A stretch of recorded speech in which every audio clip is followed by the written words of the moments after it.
Alien Earth Season 1 has officially concluded. Episode 8, the finale, is now available up right now. We had a lot of stuff answered, a lot of questions that have been posed throughout the season were given answers, but we have also been left off with some massive things hanging in the balance. Let's talk about it. Yo, I'm gonna be honest. Tio Salas is the monster MVP for this season. That thing just continued to be the ultimate playmaker throughout the season. The way that it was presented to us in this episode, the theory, right, about Joe being the one that the monster was going to take over. We have talked about it all season long. Boy Cavalier put him in the same room with it, and he was able to get away with the help of Wendy. And now we see Tio Salas has taken over the dead body of Arthur. So yes, while the Xenomorph is the most powerful thing on the island for it to take over, it now has the ability to communicate, which might even be scarier. And just sticking with the creatures for a second, we finally got a good look at what the plant monster is capable of. If you are anywhere in the vicinity of that thing, you are toasted. You stand no chance whatsoever. And I don't know if this was the intention of this, but it kind of gave me a flashback of what the Creeper does in the Jeepers Creepers films. Now let's get into all the good stuff, the chunk of this episode. But before I do my general thoughts about this finale, it's not my favorite of the season. Honestly, it's not really anywhere near the top of my favorite from the season. It's somewhere in the 5, maybe 6 range of the 8 episodes.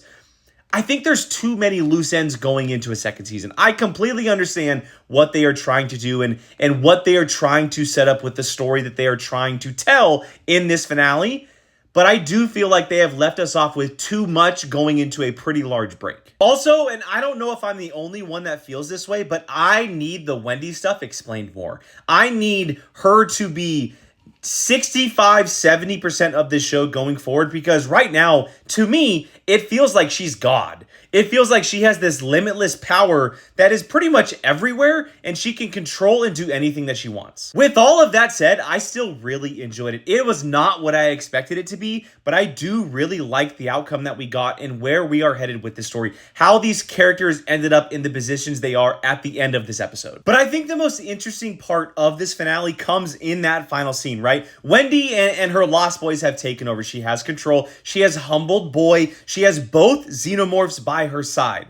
But how much has she actually won? Is Boy loving this, right? Remember, Boy wants children to rule. He hates adults. And now they are officially ruling. Now, in no way am I saying Boy's going to regain control or get his power back, especially with Yutani on the way to the island. But watching that final scene, I don't know. It just felt like he was loving the position that he was in. He didn't look like he was really hating it that much. Look, it may have not been the exact plan he had laid out or the journey he expected to take, but his children are now in control. They have power, which is ultimately what he wanted. The finale may have not been perfect, but overall, the first season of Alien Earth has been a huge success.